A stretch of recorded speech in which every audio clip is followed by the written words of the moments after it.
Hello ladies and gentlemen, and welcome to the recap and review of NCIS LA Season 1, Episode 1, Identity. Now, if you guys remember all the way back in June when I talked about how I was going to do these NCIS LA reviews, I said that I was going to do a part 1 and a part 2 for each season. And it was all going well. I had all this stuff scripted out. The farther I got into them, the more difficult they got to find, to the point where I was searching an hour for one episode and still couldn't even find it.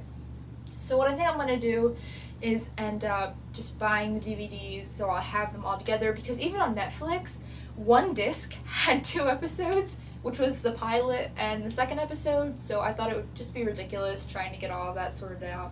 So I'm just going to buy the DVD packs, and I'm going to try and get them all done before the season premiere in September 24th?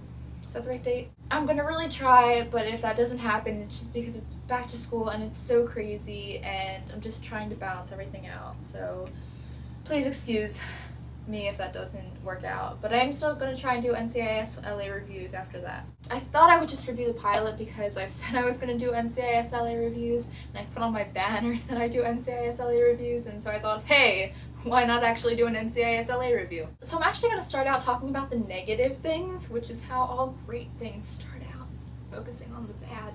Basically, this episode had to withstand the test of time because I watched this a little over a month ago, and unfortunately, like I said, the episodes are really difficult to find, and when I went back and tried to refresh my memory on this episode, I couldn't even find it. So this wasn't a very memorable pilot. It wasn't a bad episode, it was a good episode, it just wasn't a very spectacular pilot. Just like some episodes are good episodes, they're just not good finales or premieres or vice versa. It also took me about 4 hours to get through this episode, and I just had a really hard time getting into it, and that's not unheard of. I just have really hard times getting into things, and for some reason this just was not super easy to get into for me. I'm not saying, again, it's not that I didn't like it, it just wasn't grabbing my attention immediately. It was difficult to get into. But hopefully that'll get better as I watch more and more. Also, there are going to be times in this where I compare it to NCIS LA, and I get it, NCIS LA is its own show. Yes, that is so true. But when I'm comparing them, it's usually to praise NCIS LA, so that's why I'm doing it. So with that, let us begin. So we open up with a shootout, and shocker, someone's dead. Shane Brennan's name is all over this thing. Hey Shane, how are you? We see a lot of shirtless men in carnival rides. All of my favorite things. Does DC run on coffee? Like America runs on Dunkin'? Is this a fuel source over there? I don't know. I'm getting that vibe. On the show, a lot of the stuff, even if it isn't funny, the background music is just so happy and bubbly and happy-go-lucky. Is that a genre? Do people describe music that way?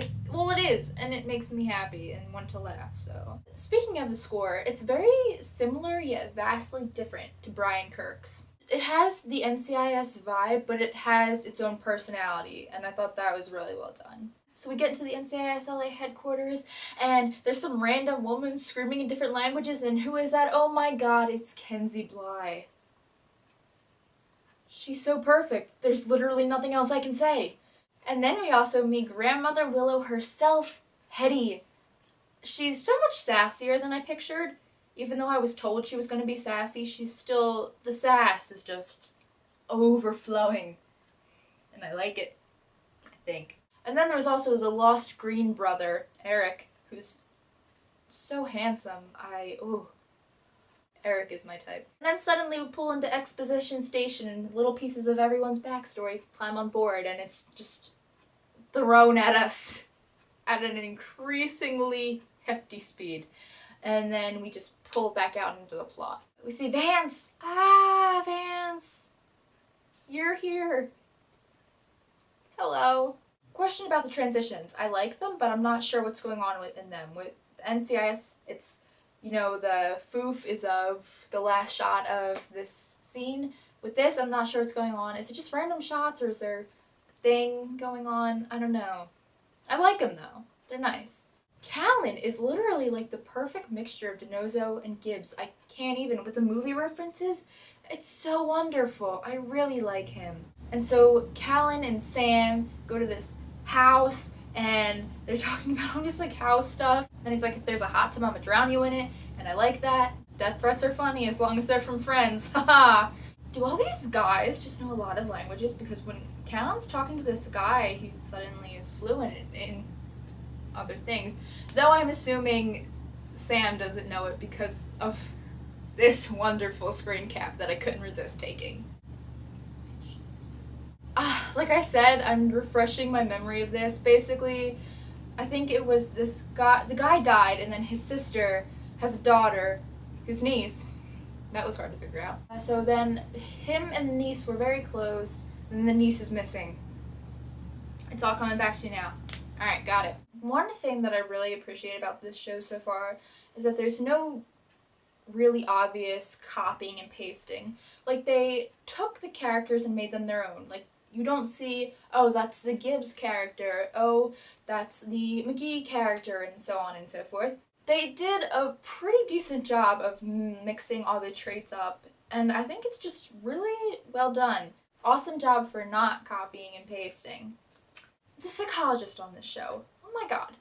The psychologist on all of these shows, like, is any other character even needed? Because these psychologists have it figured out by the time the main credits are over. So, break into this guy's house and they find the answering machine.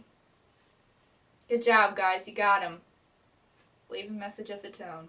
This is actually where we find out that the guy has a niece, and then soon after we find out that the niece was kidnapped.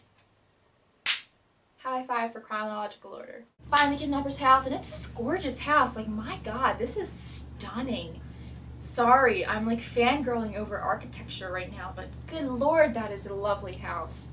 And then they're undercover. I get it. They're undercover. That's their thing, isn't it? Is that why I keep seeing Kenzie being called Fern? Because I think that's it. Also, I really didn't want to bring this up because I just like, it's actually Danielle Arua's, am I saying her name right? Danielle Arua? It's actually like her legitimate eye, but I think her eyes are really cool. Like, does anyone else see that?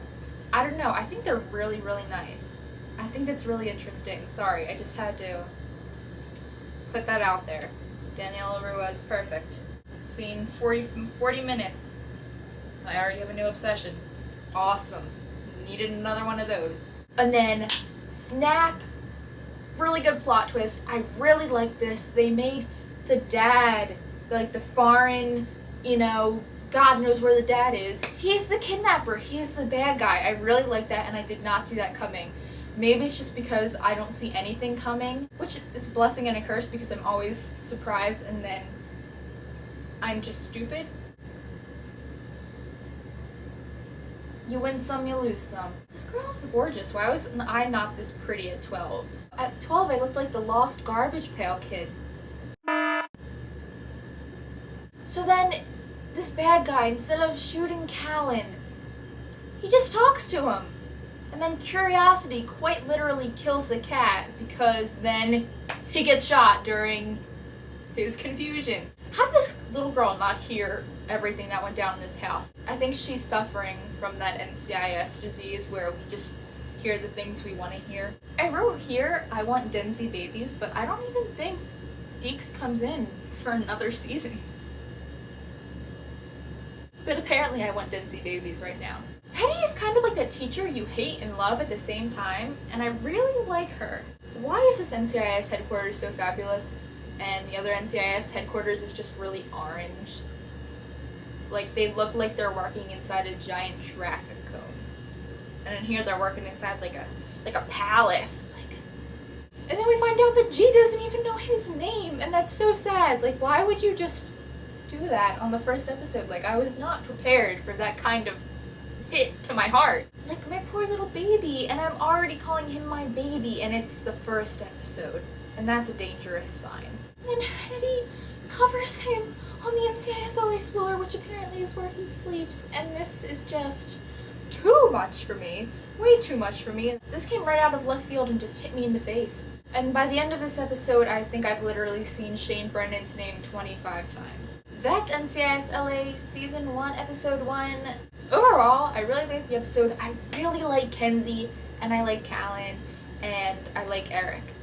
They all seem very fabulous in their own ways. I'm excited to keep watching and review more. I'm just really slow getting into things. Like, even NCIS took me a good year to actually get into. Oh god, this show is killing me. Good show! A+, I like it so far. I can't wait to see Deeks come in, which I have a couple episodes to wait, but I really want to see him come in because I just ship everything. Like, I ship these 2 wall panels. Now kiss. Tell me what else you guys want to see. A bunch of you guys enjoyed the cosplaying episode, so there will be more of that. Probably not soon though. Probably more towards Halloween. Would you guys rather see a top 10 list of Tony and Ziva moments or a top 10 list of Tony and Ziva episodes? I was also thinking about doing a review from Obsession from season 7. Just because I've never done a negative review before. And that should be interesting. Tony's suddenly a psychopath and I don't know why. But if there's anything that you guys really want to see, just tell me in the comments and I will be glad to do it for you. So that's all I have to say. Good night. Enjoy to be with you all. Look at that. Is there a bird in my house? I think it might take a bird coming out and hitting me in the face to save this review right now.